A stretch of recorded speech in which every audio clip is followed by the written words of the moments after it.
अस्सलाम वालेकुम dear students, friends and my subscribers. आज की इस नई वीडियो के साथ मैं हूं मोहम्मद नवाज सुबड़ैच, पॉलिटिकल साइंटिस्ट। डियर स्टूडेंट्स, आज हमारा टॉपिक है most important MCQs from the constitution of USA. तो आज की इस वीडियो के अंदर जो है हमने आपके लिए American political system, American constitution और अमेरिकन पॉलिटिकल हिस्ट्री जो है उसमें से इंतहाई अहम एमसीक्यूज़ का इंतखाब किया है। ये एमसीक्यूज़ जो हैं आपको मुख्तलिफ इम्तिहानात की तैयारी के सिलसिले में जो है बड़े मुआवन साबित होंगे।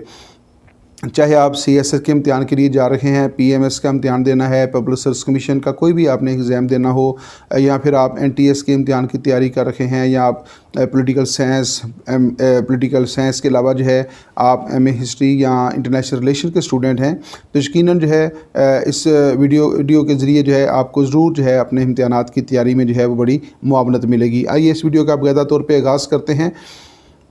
नंबर 1 है American political system developed under strong impact of which British political philosopher.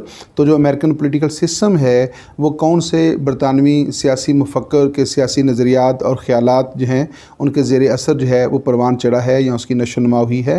तो उसमें 2 ऑप्शन दिए गए हैं, उसमें जॉन लॉक और थॉमस हॉब्स। आपने बताना है कि अमेरिकन पॉलिटिकल सिस्टम के ऊपर जो है या अमेरिकन कॉन्स्टिट्यूशन जो है उस पर इन दोनों सियासी मुफक्करीन में से किस सियासी मुफक्कर के ख़यालात और उसके जो सियासी नज़रियात हैं उसकी छाप नज़र आती है, उसका इन्फ्लुएंस जो है वो नज़र आता है। तो इसमें 2 ऑप्शन दिए गए हैं, जॉन लॉक और थॉमस हॉब्स।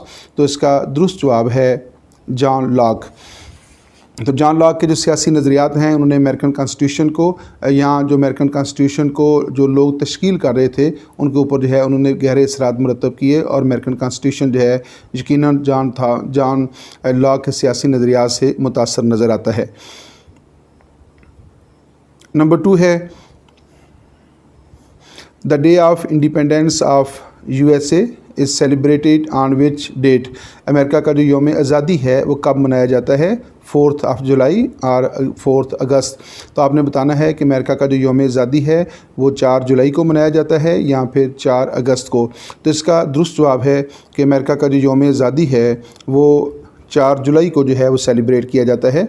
4 जुलाई 1776 को जो है अमेरिकन ने बरतानवी तसल्लुत के ख़िलाफ़ ऐलान आज़ादी किया था, और उसी तारीख़ को जो है अमेरिका का यौम आज़ादी जो है आज भी सेलिब्रेट किया जाता है। अगरचे अमेरिका ने उसमें बाद में आज़ादी हासिल की थी बरतानवी तसल्लुत से, लेकिन बहरहाल जब उन्होंने बरतानवी तसल्लुत के ख़िलाफ़ ऐलान आज़ादी किया था तो उसी तारीख़ को आज भी अमेरिका का यौम आज़ादी मनाया जाता है, और वो है 4 जुलाई 1776 के हवाले से। नंबर 3 है what are the first 10 amendments in the constitution of USA called. तो मैं आपको बताता चलूँ कि अमेरिकन कॉन्स्टिट्यूशन के अंदर जो है जो पहली 10 तरामीम की गई थी वो कॉन्स्टिट्यूशन के नफाज के 1 साल के अंदर अंदर जो है वो तरामीम मुकम्मल हो गई थी। आपने बताना है कि वो 10 तरामीम जो हैं अमेरिकन कॉन्स्टिट्यूशन के अंदर जो इब्तदाई तौर पर कर ली गई थी उन्हें क्या कहा जाता है? The bill of rights, the bill of player. तो वो जो 10 तरामीम हैं जो अमेरिकन कॉन्स्टिट्यूशन के अंदर फौरी तौर पर की गई थी उनको क्या कहा जाता है? The bill of rights, the bill of player. तो इसका दुरुस्त जवाब है द बिल ऑफ राइट्स। दरअसल जब अमेरिकन आइन नाफज किया गया था तो उसमें अमेरिकन शहरियों के जो बुनियादी हकूक़ हैं उनका ज़िक्र नहीं किया गया था, लेकिन जैसे ही आइन का नफाज हुआ तो आइन तश्कील करने वालों को, आइन बनाने वालों को इस गलती का बहुत जल्द एहसास हो गया था कि जो बुनियादी हकूक़ हैं उनको फ़ौरी तौर पे आइन में शामिल किया जाना चाहिए। चुनांचे आइन के नफाज के फ़ौरन बाद जो है आइन में 10 तरामीम की गई, और उन तरामीम के ज़रिए अमेरिकन शहरियों को वो तमाम बुनियादी हकूक़ जो हैं वो फराहम कर दिए गए जो किसी भी एक जमहूरी माशरे के अंदर, किसी भी महज़ब माशरे के अंदर जो है किसी भी रियासत के शहरियों को हासिल होते हैं। तो वो जो हकूक़ जो थे अमेरिकन शहरियों को दिए गए उन्हें बिल ऑफ राइट्स कहा जाता है। नेक्स्ट है नंबर 3.1 क्वेश्चन है who was appointed as the commander in chief of the joint command of the armed forces of the colonies, George Washington और अलेक्जेंडर हैमिल्टन। तो जब अमेरिकन अफवाज ने बरतानवी तसल्लुत के ख़िलाफ़ जो था ऐलान आज़ादी किया था तो बरतानवी तसल्लुत से आज़ादी हासिल करने के लिए जो उन्होंने आर्म्ड फोर्स बनाई, मुसल्लह फ़ौज जो बनाई थी, उसका कमांडर इन चीफ़ जो है वो कौन बनाया गया था? Who was appointed as the commander in chief of the joint command of the armed forces of the colonies. बरतानवी तसल्लुत के ख़िलाफ़ 13 कॉलोनीज़ जो थी उन्होंने ऐलान आज़ादी कर दिया था और उन 13 कॉलोनीज़ की एक आर्म्ड फोर्स बनाई गई थी, मुसल्लह फ़ौज जो है बनाई गई थी। तो क्वेश्चन ये है कि उस मुसल्लह फ़ौज का सरबराह कौन था। 2 ऑप्शन दिए गए हैं, उसमें फ़र्स्ट ऑप्शन है जॉर्ज वाशिंगटन और सेकंड ऑप्शन है अलेक्जेंडर हैमिल्टन। तो आपने बताना है कि दुरुस्त जवाब कौन सा है। तो डियर स्टूडेंट्स, इसका दुरुस्त जवाब है जॉर्ज वाशिंगटन। जॉर्ज वाशिंगटन जो है वो जो मुसल्लह अफवाज तश्कील दी गई थी, जो बरतानवी तसल्लुत के ख़िलाफ़ जो है आज़ादी हासिल करने के लिए कैम की गई, तो उसका जो सरबराह था, कमांडर इन चीफ़ था, वो जॉर्ज वाशिंगटन को जो है वो कैम किया गया था। और फिर जॉर्ज वाशिंगटन की कमांड में जो है बरतानवी कॉलोनीज़, अमेरिकन कॉलोनीज़ ने जो है वो बरतानवी तसल्लुत से आज़ादी हासिल की थी। आगे देखते हैं कि नेक्स्ट क्वेश्चन क्या है। Philadelphia convention was held in which year. Philadelphia convention जो है वो किस साल उसका कंडक्ट किया गया था, 1787 या फिर 1790। मैं आपको इसको थोड़ा सा पस मंज़र बताना चाहता हूँ कि जब अमेरिका ने बरतानवी तसल्लुत के ख़िलाफ़ आज़ादी हासिल कर ली थी, 13 कॉलोनीज़ पर मुश्तमिल जो है कन्फेडरेशन जो है कैम की गई थी। लेकिन बहुत जल्द जो है कानून साज और इन 13 कन्फेडरेशन के जो रियासतें जो थीं, इनको ये एहसास हुआ कि कन्फेडरेशन का जो तजर्बा है वो ज़्यादा कामयाब नहीं हुआ, उसमें बहुत सारे मसाइल हैं। चाहे उन मसाइल को डिस्कस करने के लिए और कन्फेडरेशन को कामयाब बनाने के लिए बाहमी मुशावरत के लिए जो है 1787 के अंदर जो है फ़िलाडेल्फिया के मुकाम पर एक कन्वेंशन बुलाया गया था, जिसका मकसद ये था कि उस कन्वेंशन के अंदर जो है इस बात का जायज़ा लिया जाए कि जो कन्फेडरेशन हमने कैम की है, जो नींव वफाक कैम किया है, उसको कामयाब कैसे बनाया जा सकता है।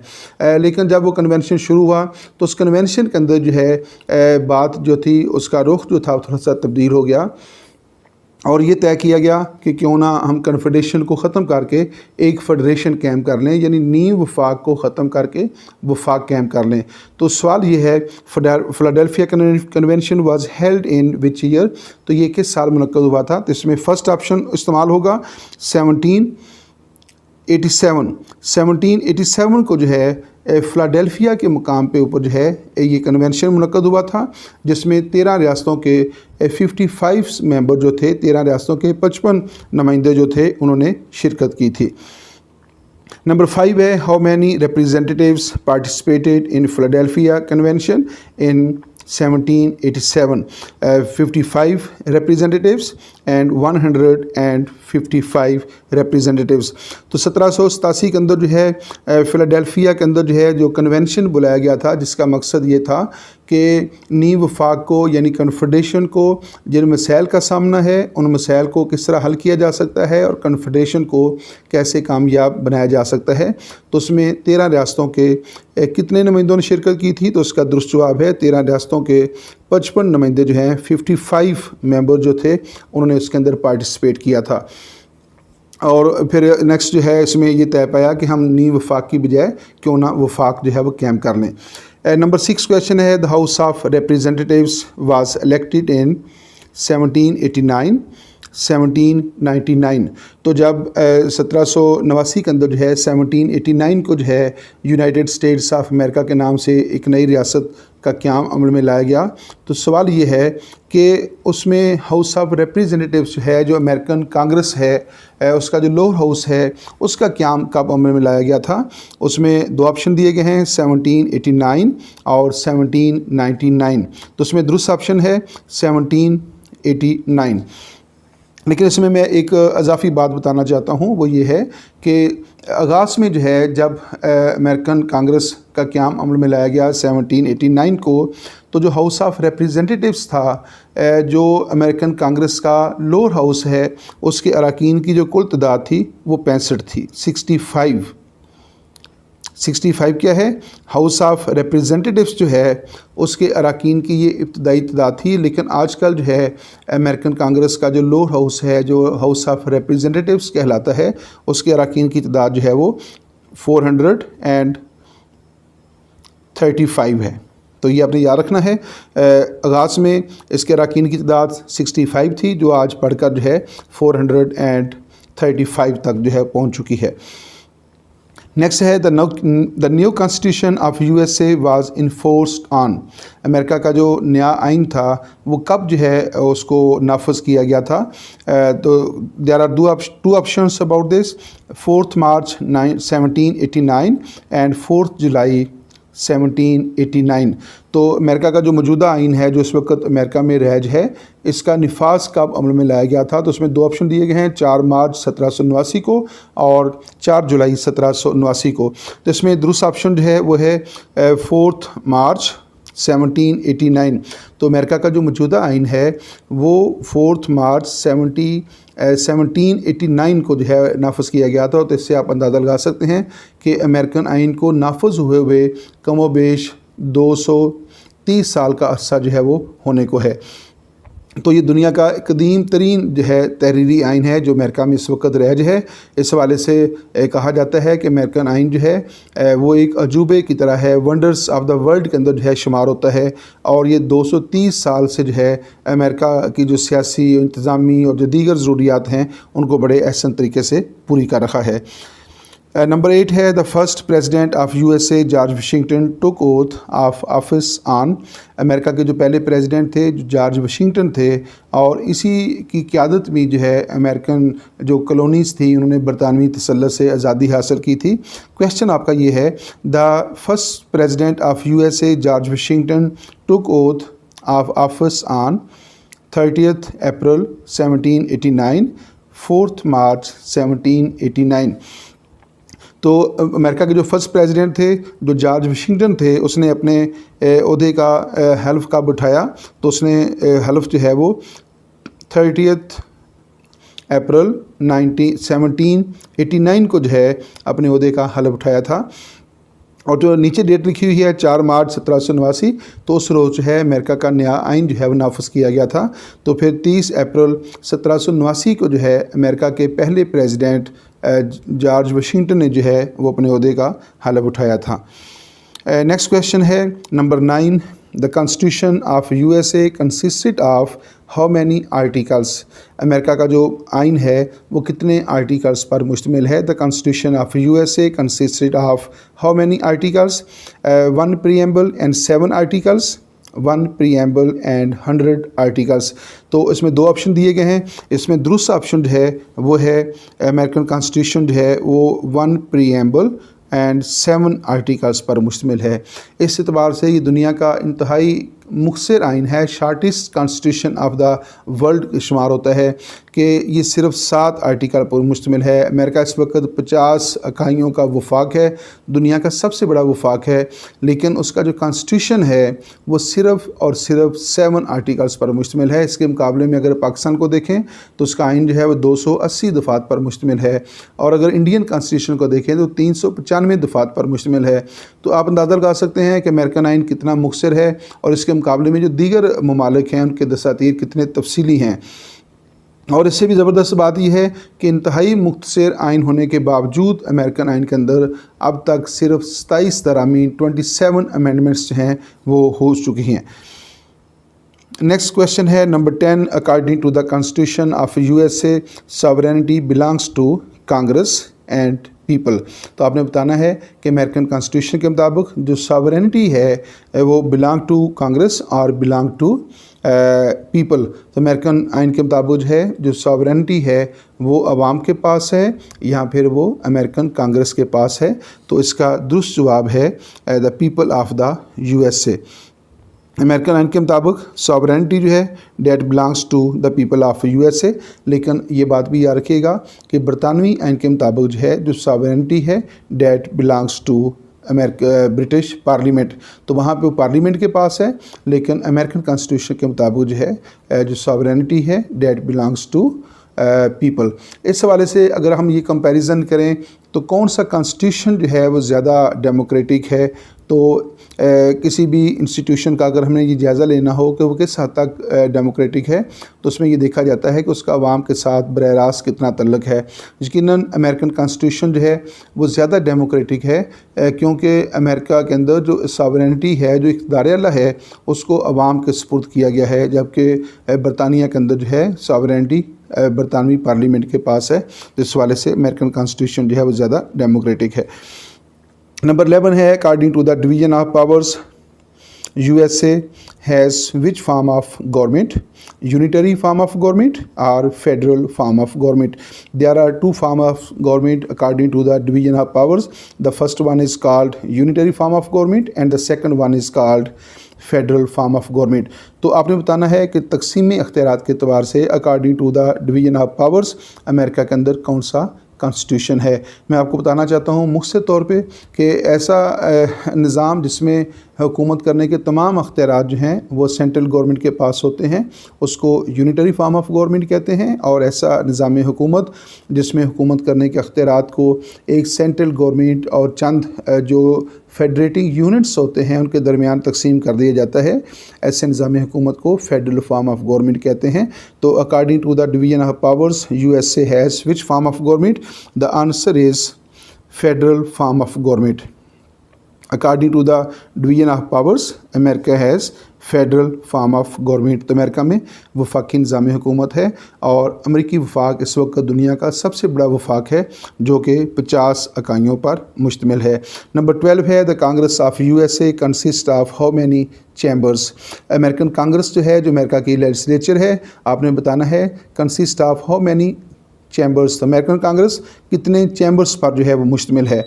तो अमेरिकन कांग्रेस जो है उसका एक चैम्बर है या उसके 2 चैम्बर हैं? तो आपने बताना है कि अमेरिकन कांग्रेस जो है वो यकबानी है या 2 बानी है, यूनिकैमरल है या फिर बाई कैमरल है। The correct answer is 2 chambers.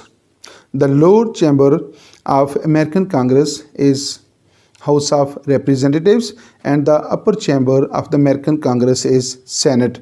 तो अमेरिकन कांग्रेस के 2 चैम्बर्स हैं, एक लोअर चैम्बर है जो कि हाउस ऑफ रिप्रेजेंटेटिव्स है और दूसरा सेनेट है जो कि अपर चैम्बर जो है वो अमेरिकन कांग्रेस का कहलाता है। इस एतबार से अमेरिकन कांग्रेस जो है वो बाई कैमरल लेजिस्लेचर जो है वो कहलाती है।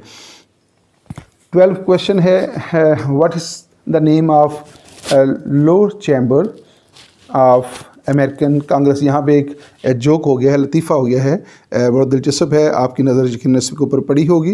मैं आपको बताता चाहता हूँ ये लवर लिखा हुआ है, तो ये इत्तफ़ाक़न जो है वो हो गया, ठीक है। तो आपने देख लिया कि ये इत्तफ़ाक़न ऐसा हुआ है। चलें, ये एक जोक हो गया है, दिलचस्प सी बात हो गई है, आप इसको इंजॉय कीजिएगा। व्हाट बेसिकली है लोड, LOWER। तो चलें हम इसको लवर भी कह लें तो कोई हर्ज नहीं है। What is the name of lower chamber of American Congress? अमेरिकी कांग्रेस का जो लोअर चैम्बर है वो कौन सा है? House of representatives, house of Commons. तो जवाब है house of representatives. Next question है 13, what is the name of the upper chamber of the American Congress? तो अमेरिकी कांग्रेस का अपर चैम्बर कौन सा है? सेनेट। ये बात पहले तफसील से हो चुकी है, हम आगे मूव करते हैं। 14th क्वेश्चन है, which chamber of the American Congress is considered as the most powerful chamber of the world? Senate और house of representatives. American Congress जिसके 2 ईवान हैं, 2 हाउसेस हैं, लोअर चैम्बर जो है that is American house of representatives and upper chamber जो है is called senate. सवाल ये है कि अमेरिकन कांग्रेस का कौन सा चैम्बर है जिसको दुनिया का सबसे ताकतवर, सबसे बाख्तियार और सबसे ज़्यादा असर और सूख रखने वाला चैम्बर जो है कहा जाता है, ना सिर्फ अमेरिका के अंदर बल्कि पूरी दुनिया के अंदर? तो इसका जवाब है senate. American senate is considered the most powerful upper chamber of the world. तो दुनिया के अंदर जहाँ भी बाई कैमरल लेजिस्लेचर पाई जाती है, जितनी भी लेजिस्लेचर हैं जिनके 2 ईवान हैं, तो जितने अख्तियारात अमेरिकन कांग्रेस के ईवान बाला सेनेट को हासिल हैं, इतने ज़्यादा अख्तियारात जो हैं दुनिया में किसी भी ईवान बाला को हासिल नहीं हैं, ना तो पाकिस्तान में, ना इंडिया में, ना बरतानवी जो अपर हाउस है, दुनिया में कहीं भी अपर हाउस को इतने अख्तियारात हासिल नहीं जितने के अमेरिकन कांग्रेस के अपर हाउस सेनेट को हासिल हैं। इसलिए अमेरिकन कांग्रेस का जो अपर हाउस सेनेट है उसको दुनिया का सबसे ताकतवर तरीन जो है अपर हाउस कहा जाता है। 15 है house of representatives consist of how many members, 435 members और 342 मेंबर्स। तो अमेरिकन कांग्रेस का जो लोअर हाउस है, जो हाउस ऑफ रिप्रेजेंटेटिव्स है, आपने बताना है कि उसके अरकान की तादाद कितनी है। The correct answer is 435 members. तो अमेरिकन कांग्रेस का जो लोअर चैम्बर है, जो हाउस ऑफ रिप्रेजेंटेटिव्स है, वो 435 अरकान पर मुश्तमिल है।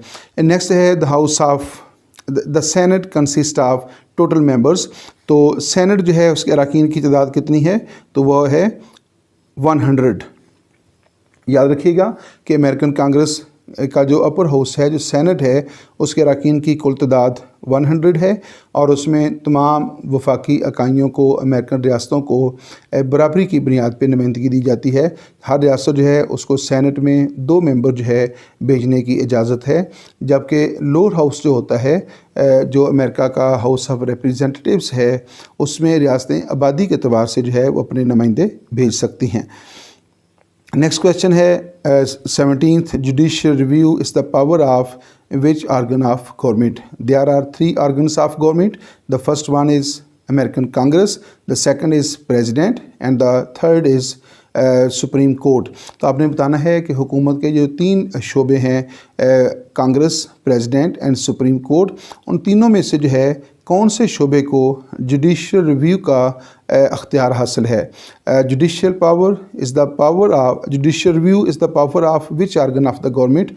तो जुडिशियल रिव्यू यानी अदालती नज़रसानी का अख्तियार किस हुकूमत के शोबे का अख्तियार है। The answer is Supreme Court of USA। तो अमेरिकन सुप्रीम कोर्ट जो है उसको जुडिशियल रिव्यू का मुनफरद अख्तियार हासिल है और इस अख्तियार को इस्तेमाल करके वो कांग्रेस के बनाए हुए कवानीन को ये कहकर कालअदम करार दे देती है कि ये आइन से मुतसादम है। नेक्स्ट क्वेश्चन है 18th the most important feature of the constitution of USA is separation of powers और ह्यूमन राइट्स। अमेरिकन आइन का सबसे अहम जो फीचर है, सबसे अहम जो खसूसियत उसकी है, वो कौन सी है? सेपरेशन ऑफ पावर्स है या ह्यूमन राइट्स है? The answer is separation of powers. American constitution का सबसे इम्पॉर्टेंट फ़ीचर जो है वो सेपरेशन ऑफ पावर्स है। अमेरिकन आइन की बुनियाद ही जो है इस आइन के ऊपर रखी गई है और इसी सेपरेशन ऑफ पावर्स के मुताबिक ही जो है अमेरिका के अंदर कानून साजी के तमाम अख्तियारात अमेरिकन कांग्रेस के सुपुर्द किए गए हैं और तमाम जो एग्जेक्टिव पावर्स हैं वो प्रेसिडेंट के पास हैं और तमाम जुडिशियल पावर्स जो हैं वो सुप्रीम कोर्ट के पास हैं। और जब अमेरिकन कांग्रेस या प्रेसिडेंट या सुप्रीम कोर्ट अपने अख्तियारात को इस्तेमाल कर रहे होते हैं तो कोई दूसरा दायरा जो है उसके अंदर मुदाखलत करने का मुजाज नहीं है। तो सेपरेशन ऑफ पावर जो है ये अमेरिकन आइन की सबसे मुनफरद खसूसियत है। बल्कि अगर ये कहा जाए कि अमेरिकी सियासी निज़ाम की बुनियाद जो है वो सेपरेशन ऑफ पावर पर रखी गई है तो ये बेजा नहीं होगा।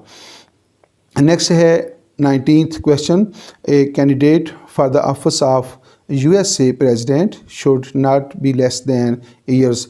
तो अमेरिका के अंदर जो है सदारती ओहदे के लिए जो उम्मीदवार होता है, जो सदर बनना चाहता है या सदारती इंतखाबात में हिस्सा लेना चाहता है, उसके लिए ज़रूरी है कि उसकी उम्र जो है वो कम अज़ कम 35 साल हो, 35 ईयर्स।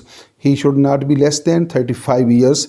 तो उम्मीदवार, सदारती उम्मीदवार जो है उसको 35 साल से कम उम्र का नहीं होना चाहिए। नेक्स्ट क्वेश्चन है, हमारे पास एक लंबी क्वेश्चन फहरिस्त है इसलिए हम तेज़ी के साथ करने की कोशिश कर रहे हैं। 20 नंबर क्वेश्चन है, the president of USA is elected for the term of. तो बताना आपने ये है कि अमरीकी सदर का इंतखाब कितनी मुद्दत के लिए किया जाता है। The president of USA is elected for the term of. तो there are 2 option, 4 years and the second option is 7 years। तो आपने बताना है कि अमेरिकन प्रेसिडेंट का जो इंतखाब है वो कितनी मुद्दत के लिए किया जाता है। The correct answer is 4 years। The American president is elected for the term of 4 years। तो नेक्स्ट क्वेश्चन है 21, the 22nd amendment was made in the constitution of USA in 1900 and 41 and 1951। तो अमेरिकन आइन के अंदर जो है 22वीं तरमीम जो है वो कब की गई है? तो आपने बताना है कि किस साल जो है अमेरिकन आइन के अंदर जो 22वीं अमेंडमेंट थी वो कब की गई। The correct answer is 1951। तो 1951 को जो है अमेरिकन आइन के अंदर जो है 22वीं तरमीम जो थी वो मुकम्मल की गई थी। और चलिए इसको नेक्स्ट हम डिस्कस करेंगे। नेक्स्ट और क्वेश्चन आएंगे जिसमें हम 22वीं तरमीम का जिक्र करेंगे। बहुत इंपॉर्टेंट जो है ये तरमीम है अमेरिकन आइन के अंदर। आगे जाकर हम इसको थोड़ा सा डिस्कस कर लेंगे। 22 क्वेश्चन है, in case of death of president who complete the unexpired portion of his tenure, speaker of the house of representatives and vice president.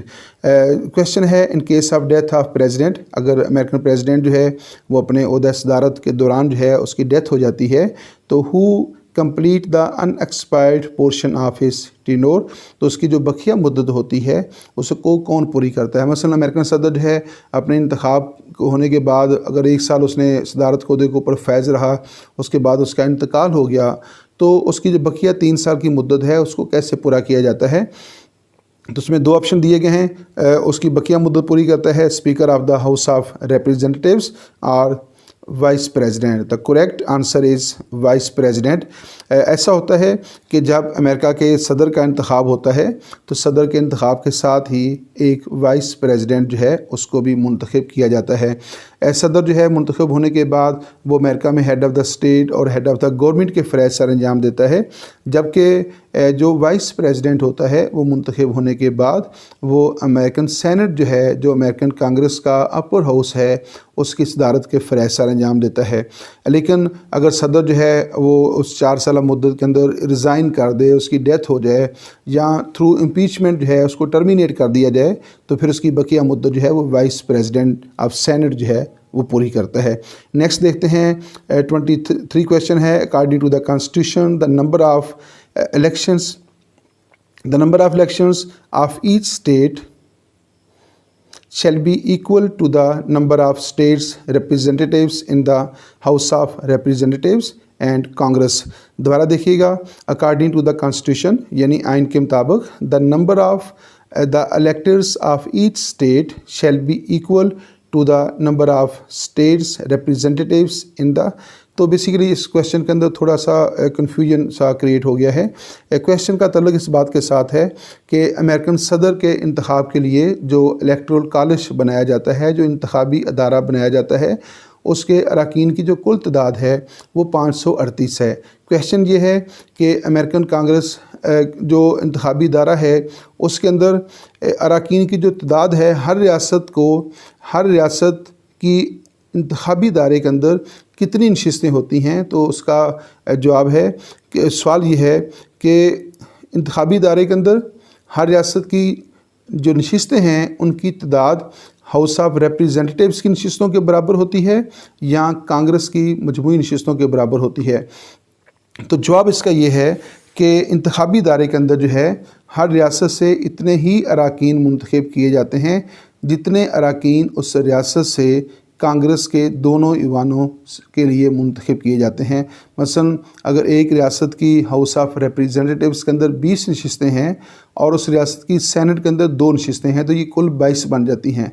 तो गोया एक रियासत की 22 नशिस्तें हैं, तो जब इंतखाबी दायरे के लिए भी उस रियासत से 22 नशिस्तें ही ली जाएंगी। उम्मीद है आप इसको समझ चुके होंगे। तो इसका जवाब है कांग्रेस। नेक्स्ट देखते हैं कौन सा क्वेश्चन है। 24 who was the first Afro American person in USA history who became the president of USA in 2008। Who was the first Afro-American president in USA history who became the president of USA in 2008। 2008 में जो है कौन सा ऐसा शख्स America का सदर बना जो एफ़्रो अमेरिकन था, यानी वो स्याह फाम था। और अमेरिका की हिस्ट्री के अंदर पहली बार ऐसा हुआ कि कोई स्याह फाम जो है, जो एफ़्रो अमेरिकन है, वो अमेरिका का सदर बना हो। तो उसमें 2 ऑप्शन दिए गए हैं, बराक ओबामा और रूज़वेल्ट। तो इन दोनों में से जो है कौन सा शख्स जो है वो 2008 में अमेरिका का सदर बना था, लेकिन उसमें ख़ास बात ये थी कि जो भी इन दोनों में से अमेरिका का प्रेसिडेंट बना वो अफ्रो अमेरिकन था, यानी वो स्याह फाम था। और ये अमेरिका की तारीख़ में पहली दफ़ा हुआ कि कोई स्याह फाम जो है वो अमेरिका का प्रेसिडेंट बना। तो इससे पहले अमेरिका की पूरी तारीख़ के अंदर जो है कोई शख्स स्याह फाम जो है वो अमेरिका का प्रेसिडेंट नहीं बन सका था। तो इसका दुरुस्त जवाब है Barack Obama. Barack Obama was the first American president who belongs to the Afro American and he became the president of USA।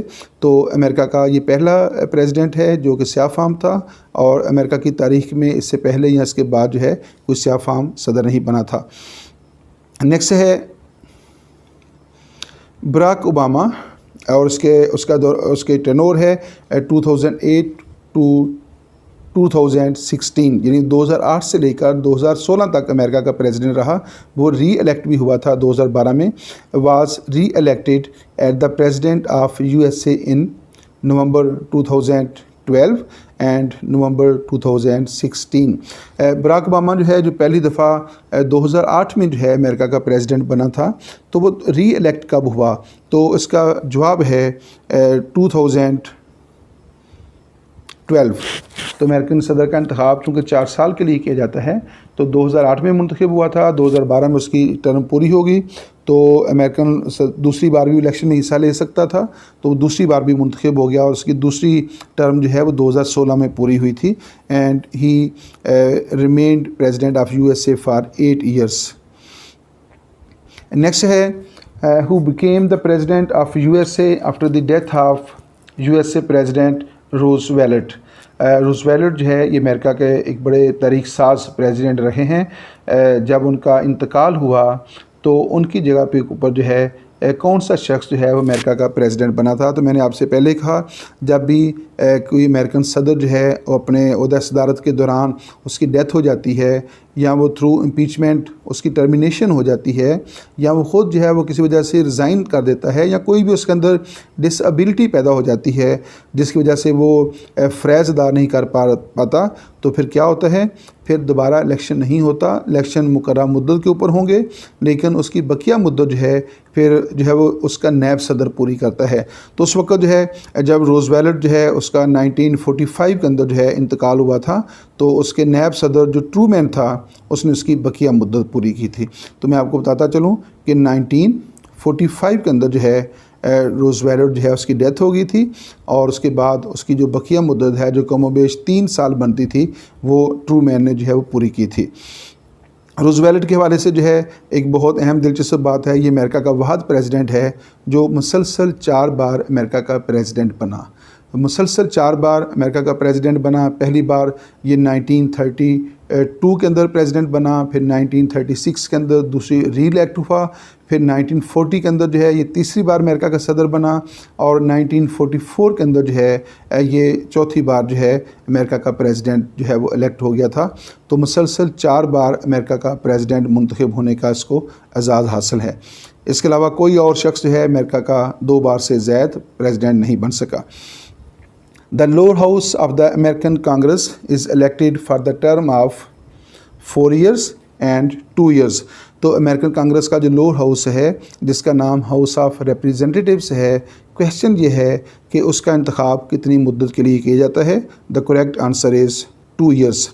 इस हवाले से जो है ये दुनिया का वाहद ईवान है जिसकी इतनी कम मुद्दत है। बाकी आमतौर पे जो है 5 साल या 4 साल की मुद्दत जो है आइडियल गिनी जाती है, लेकिन हाउस ऑफ रिप्रेजेंटेटिव्स जो है उसका इंतखाब सिर्फ़ और सिर्फ 2 साल के लिए किया जाता है।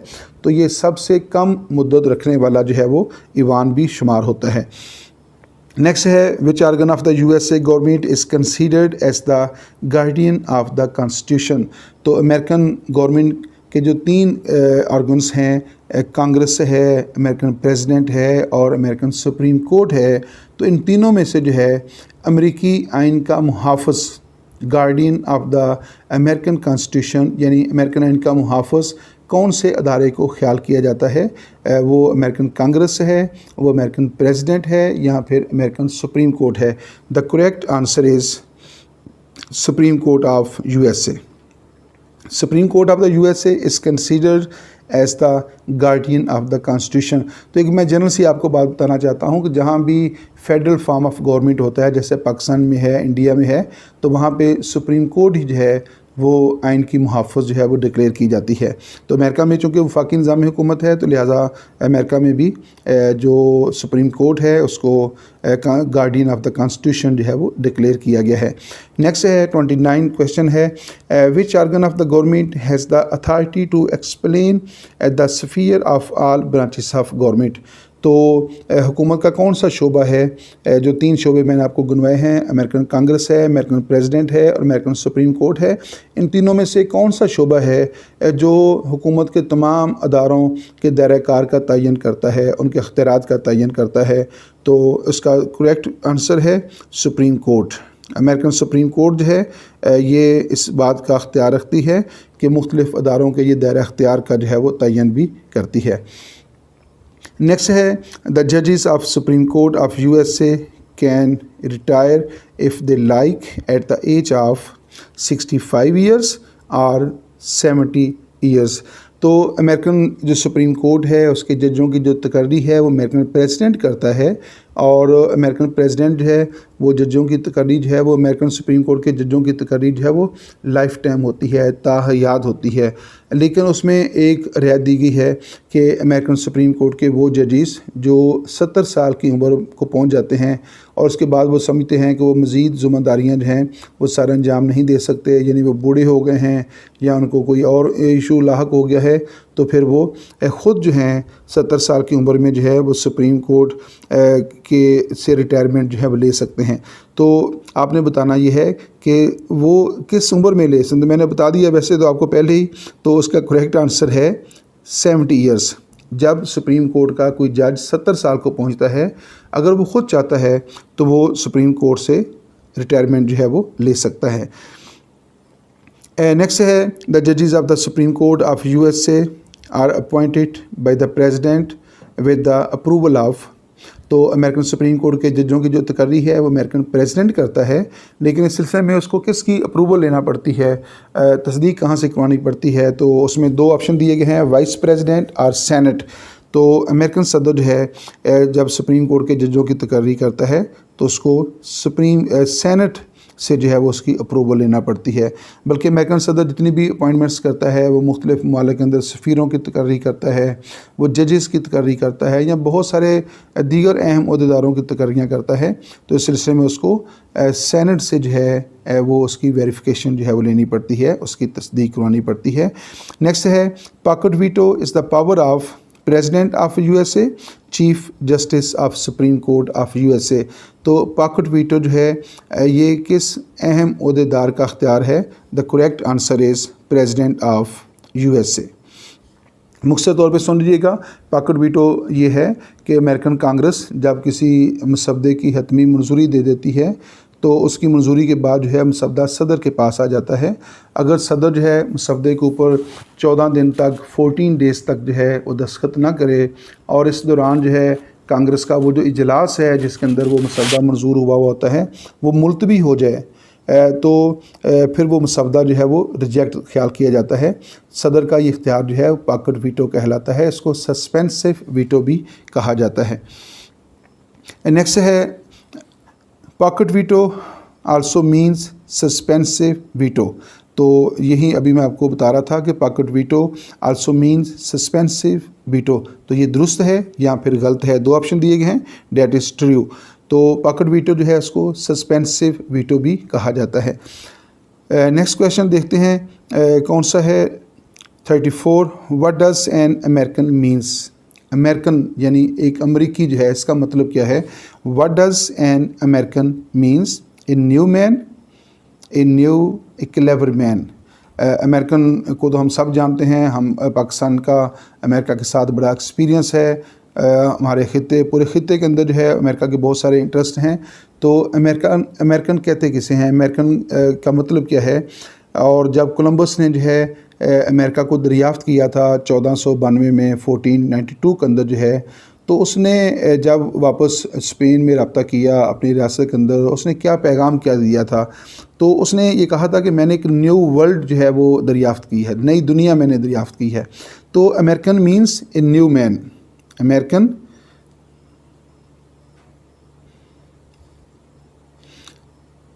तो American means a new man, America का मतलब है एक नया आदमी। तो ये जो है इस वाले से एक दिलचस्प है कि अमेरिका यानी इसको आप लुगत के अंदर का मायना देखेंगे तो American means a new man. Next है 35 क्वेश्चन है, the constitution of the USA says that all executive powers shall be vested in a, अगर स्पेस है of United States of America, option दिए गए हैं, उसमें 2 ऑप्शन दिए गए हैं, प्रेसिडेंट एंड वाइस प्रेसिडेंट। तो तमाम एग्जेक्टिव पावर जो हैं वो किसके सपुर्द की गई हैं? अमेरिकन कॉन्स्टिट्यूशन कहता है all executive powers shall be vested in a president of United States of America. तमाम इंतज़ामी अख्तियारात जो हैं वो अमेरिकन सदर के पास हैं, और तमाम कानून साजी के जो अख्तियारात हैं वो अमेरिकन कांग्रेस के पास हैं, और तमाम इंसाफ करने के जो अख्तियारात हैं वो अमेरिकन सुप्रीम कोर्ट के पास हैं, और यही चीज़ है वो सेपरेशन ऑफ पावर्स भी कहलाती है। नेक्स्ट है यहाँ पे एक हल्का सा ब्रेक ले लेते हैं। मोहम्मद नवाज वडैच पोलिटिकल साइंटिस्ट, ये वीडियो जो है आपके लिए खसूसी तौर पर तैयार की गई है, ख़ास तौर पर उन स्टूडेंट्स के लिए जो पोलिटिकल साइंस के स्टूडेंट्स हैं, जो हिस्ट्री के स्टूडेंट्स हैं, इंटरनेशनल रिलेशन के स्टूडेंट्स हैं, या फिर मुख्तलिफ मुकाबले के जो इम्तिहानात वो दे रहे होते हैं उनके लिए तैयार की गई है, ताकि उनको अपने अपने इम्तिहानात की तैयारी के सिलसिले में थोड़ी सी आसानी जो है वो पैदा हो सके। नेक्स्ट देखते हैं, how many articles are there in the constitution of USA? Only 10 articles और ओनली 7 आर्टिकल्स। आई थिंक ये क्वेश्चन रिपीट हो रहा है, इससे पहले भी ये क्वेश्चन आया है। तो अमेरिकन एंड के अंदर जो है वो सिर्फ 7 आर्टिकल जो हैं वो मौजूद हैं। नेक्स्ट है, who is considered as the father of the constitution of USA? American constitution का जो बाप है, father of the constitution of USA किसे कहा जाता है? जॉर्ज वाशिंगटन को या जेम्स मैडिसन को? The correct answer is James Madison. George Washington is the father of America या अमेरिकन नेशन। जॉर्ज वाशिंगटन को अमेरिकी कौम का बाप कहा जाता है, और जेम्स मैडिसन जो है उसको father of the constitution of USA कहा जाता है। नेक्स्ट है, who was the second president of USA? George Washington और जॉन एडम्स? तो correct answer is John Adams. John Adams was the second president of USA and George Washington was the first president of USA. George Washington जो है ये 2 बार America का president बना था, और इसने तीसरी बार जो है सदारती इंतखाब में हिस्सा लेने से ख़ुद ही इनकार कर दिया था। तब से ये रवायत कायम हो गई थी कि कोई शख्स जो है वो 2 बार से ज़्यादा अमेरिका का सदर नहीं बन सकता। इसके बाद फिर रवायत कायम होगी, जो भी शख्स अमेरिका का सदर बनता वो दूसरी बार मुंतखब होता, और तीसरी बार वो ख़ुद ही जो है वो इंतखाबात में हिस्सा लेने से इनकार कर देता, क्योंकि जॉर्ज वाशिंगटन जो है who is the father of American, तो उसने ये कहा था। अब उसके एहतराम में जो है लोग तीसरी बार इंतखाबात में हिस्सा नहीं लेते थे। फिर क्या हुआ कि 1932 में रूज़वेल्ट जो था वो अमेरिका का प्रेसिडेंट बना, 1936 में वो दोबारा री इलेक्ट हुआ, और 1940 में जब उसकी दूसरी मुद्दत पूरी हुई तो उस वक़्त अमेरिका जो है वो सेकंड वर्ल्ड वार के अंदर जो है वो शामिल हो चुका था, और उसको काफ़ी हद तक कामयाबियाँ मिल रही थी, और उसमें रूज़वेल्ट की जो पॉलिसियाँ थी वो अहम किरदार अदा कर रही थी। चुनांचे क्या हुआ कि रूज़वेल्ट ने फ़ैसला किया, उसने तीसरी बार इंतखाब में हिस्सा लिया और वो इलेक्ट हो गया, क्योंकि कॉन्स्टिट्यूशन जो है अमेरिकन कॉन्स्टिट्यूशन जो है उसमें सिर्फ ये लिखा हुआ था कि सदर का इंतखाब 4 साल के लिए किया जाएगा, लेकिन उसमें ये नहीं था कि एक शख्स ज़्यादा से ज़्यादा कितनी बार सदर बन सकता है। तो चूँकि कॉन्स्टिट्यूशन के अंदर तीसरी बार इलेक्शन में हिस्सा लेने के ऊपर कोई पाबंदी नहीं थी, तो उसने फ़ायदा उठाया और वो तीसरी बार इलेक्ट हो गया। फिर 1944 में भी सूरत ऐसी रही, अमेरिका जो है वो जंग में काफ़ी हद तक कामयाबियाँ हासिल कर चुका था, और अमेरिका उसमें जो है वो पूरी दुनिया को जो है वो के ऊपर गलबा हासिल कर रहा था। उसने जापान को बड़ी खौफनाक शिकस्त दे रखी थी। तो उसने 44 में इलेक्शन लिया, और 44 में फिर कामयाब हो गया। इस तरह वो मुसलसल 4 बार अमेरिका का प्रेसिडेंट बना। लेकिन उसके बाद क्या हुआ कि अमेरिकन को ये ख्याल आया कि अब ये रवायत टूट गई है और आने वाले वक्त में अब ये सिलसिला शुरू हो चुका है तो कोई और शख्स इसका फ़ायदा उठा सकता है। तो फिर उन्होंने 1951 में जो है 1951 के अंदर जो है आइन के अंदर 22वीं तरमीम करके ये पाबंदी लगा दी कि आइंदा कोई शख्स जो है वो अमेरिका में तीसरी बार इंतखाबात में हिस्सा लेने के लिए अहल नहीं होगा। नेक्स्ट है who is the sitting president of USA, जो बाइडन, डोनाल्ड ट्रंप। तो अमेरिका के जो मौजूदा प्रेसिडेंट हैं वो कौन है, जो बाइडन है या फिर डोनाल्ड ट्रंप है। चलें, ये तो सबको पता होना चाहिए, आपको भी पता ही होगा, इसका मैं तो जवाब नहीं दे सकता। आप ऐसा कीजिएगा कि इसको कमेंट के अंदर जो है आप इसका जवाब लिख दीजिएगा। तो चूँकि ये मेरे ख्याल में सबसे आसान सवाल है तो थोड़ा सा काम जो है वो आप भी कीजिएगा। नेक्स्ट है who is the sitting vice president of USA. तो ये मैंने तो वैसे ही छोड़ा हुआ है, आपने ही इसको सर्च करना है। सर्च करने के बाद आपने इसको कमेंट में देना है who is the sitting vice president of USA. तो ये 2 सवालात ऐसे हैं जो आपने खुद ही जो है वो उनका जवाब तलाश करके कमेंट के अंदर लिखना है। फिर हम नेक्स्ट देखते हैं, who was the 32nd president of USA, Franklin Roosevelt, Truman. तो अमेरिका के जो 32वें जो 32nd प्रेसिडेंट थे वो कौन थे, फ्रैंकलिन रूजवेल्ट या फिर ट्रूमैन। The correct answer is Franklin Roosevelt. इसी की मैं बात कर रहा था कि ये अमेरिका का वो सदर है जो मुसलसल 4 बार जो है अमेरिका का प्रेसिडेंट बना। पहली बार रूजवेल्ट जो है 1932 में, फिर 1936 में, और थर्ड टाइम जो है 1940 के अंदर, और फिर ये 1944 के अंदर जो है ये अमेरिका का प्रेसिडेंट बना। तो ये अमेरिका का मुसलसल 4 बार प्रेसिडेंट बना है। लेकिन हुआ ये कि अपनी चौथी जो टर्म है ये कंप्लीट नहीं कर सका था और 1945 के अंदर जो है इसका जो है वो डेथ हो गई थी। तीसरा जो है इसकी जो बकिया मुद्दत है फिर ट्रूमैन ने पूरी की थी। तो ये इसकी जो है कहानी है। हम देखते हैं नेक्स्ट क्वेश्चन कौन सा है, what is the symbol of democratic party of USA. तो अमेरिका की जो डेमोक्रेटिक पार्टी है उसका इंतखाबी निशान कौन सा है। तो उसमें 2 ऑप्शन दिए गए हैं, डोंकी है या फिर ज़ेब्रा है। तो इसका जो करेक्ट आंसर है that is donkey. Donkey is the symbol of democratic party of USA. और अमेरिका की जो दूसरी बड़ी सियासी जमात है वो रिपब्लिकन पार्टी है और उसका इंतखाबी निशान जो है वो एलिफेंट है। नेक्स्ट है the constitution of which country starts with these 3 words, we the people. दोबारा देखिएगा, the constitution of which country starts with these words, we the people. USA, China. कौन से मुल्क का जो कॉन्स्टिट्यूशन है वो इन 3 अल्फाज से शुरू होता है, वी द पीपल। तो बेसिकली वो है we the people of USA. तो इसका जो करेक्ट आंसर है डेट इज़ यूएसए। अमेरिकन आइन का आगाज़ जो है वो इन 3 अल्फाज से होता है, we the people of USA. आगे फिर ये एक स्टेटमेंट है पूरी। तो अमेरिकन कॉन्स्टिट्यूशन जो है वो शुरू होता है we the people of USA से। नेक्स्ट है how many amendments does the constitution of USA have. How many amendments does the constitution of USA have. American constitution जो है उसमें कितनी तरामीम हुई हैं। The correct answer is 27 amendments. American आइन जो है जो 1789 में जो है 1789 को जो है जो नाफज हुआ था, हमने ये पढ़ा MCQ के अंदर जो है 4 मार्च 1789 को अमेरिकन आइन नाफज हुआ और आज जो है ये 2021 जो है चल रहा है।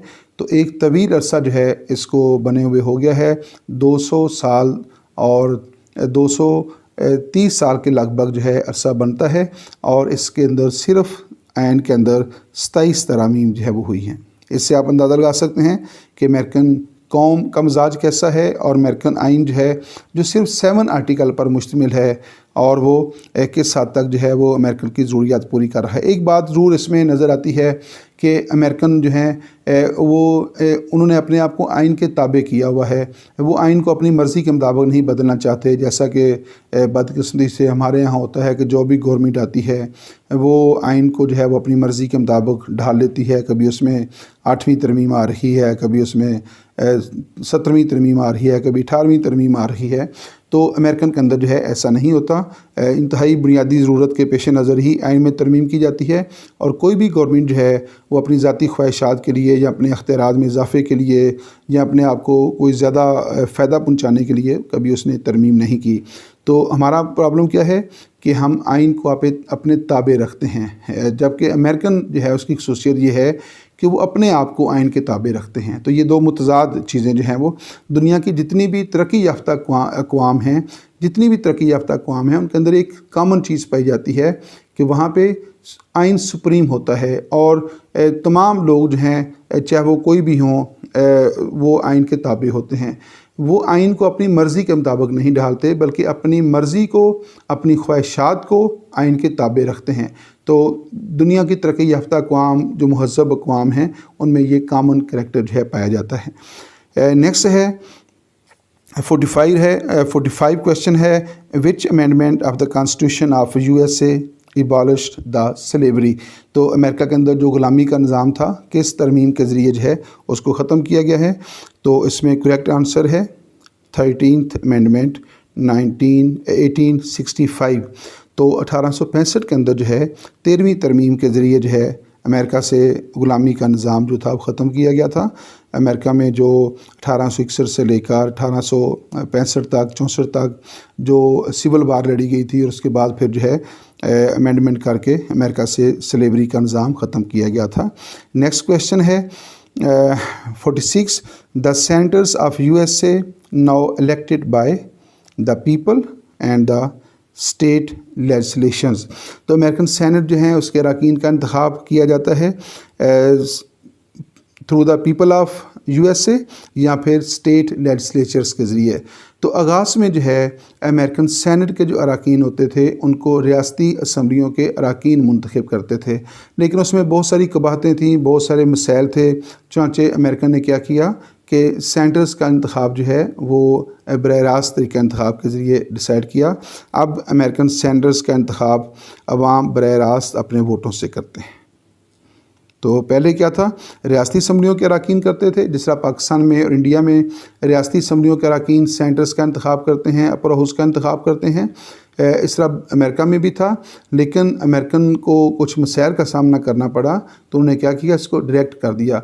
पाकिस्तान के अंदर भी जो है हमारा जो सेनेट है उसका जो इंतखाब है वो बेशुमार कबाहतों से, ख़राबियों से भरा पड़ा है। जब भी इलेक्शन होता है करप्शन और बदनवानी और पैसे का बेजा इस्तेमाल होता है, जिससे पूरा सियासी कल्चर जो है वो मुतासर होता है।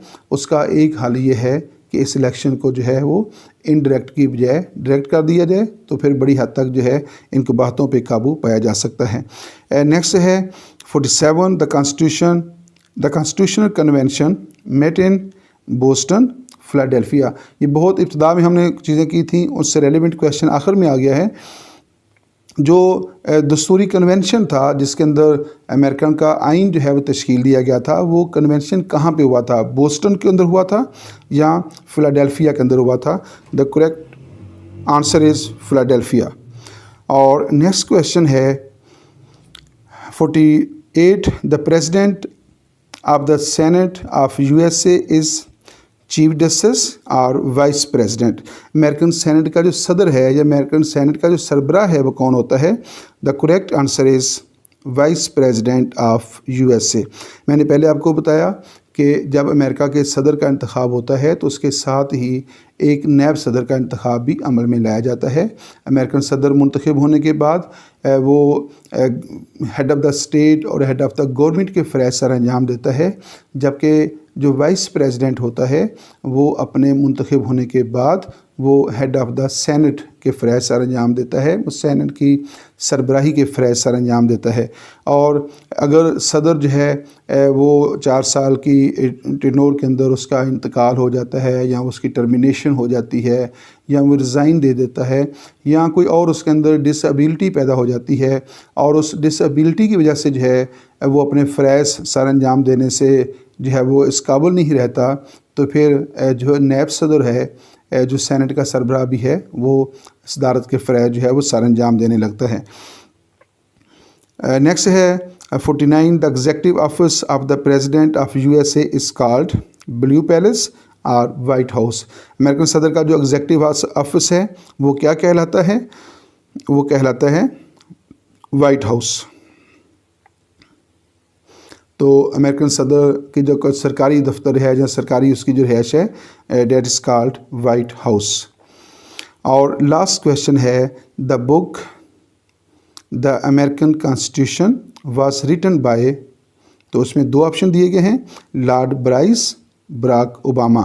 किताब का नाम है the American Constitution. The American constitution was written by, तो उसमें दो ऑप्शन दिए गए हैं। उसमें first option is Lord Bryce and the second option is Barack Obama. ये क्वेश्चन जो है ये आपने ख़ुद अटैम्प्ट करना है और इसको आपने कमेंट के अंदर जवाब देना है। ये लास्ट क्वेश्चन है, ये आपके लिए एक रिसर्च क्वेश्चन है। आप इसको रिसर्च कीजिएगा और सर्च करने के बाद जो है आप इसको कमेंट के अंदर जवाब दीजिएगा। फिर हम कमेंट के अंदर हम आपको बताएंगे कि इसका दुरुस्त जवाब क्या है। 3 सवाल जो हैं आपने खुद अटैम्प्ट करने हैं। Who is the sitting president of USA, and the second question is who is the sitting vice president of USA, and the third and the last question which you have to attempt is what is the name of the author of the book The American Constitution। तो American constitution के नाम से जो किताब है ये किसकी लिखी हुई है? उसमें दो ऑप्शन तो यहाँ दिए हुए हैं, लॉर्ड ब्राइस है और बराक ओबामा है। तो कौन सा ऑप्शन दुरुस्त है? इसका जवाब आपने ख़ुद सर्च करना है और सर्च करने के बाद जो है आपने कमेंट बॉक्स के अंदर जो है वो इसको रिप्लाई करना है। यहाँ पे इस वीडियो का जो है वो इख्तिताम होता है। इजाज़त दीजिए, अल्लाह हाफ़िज़। Mohammad Nawaz Waraich, assistant professor political science. अल्लाह हाफ़िज़।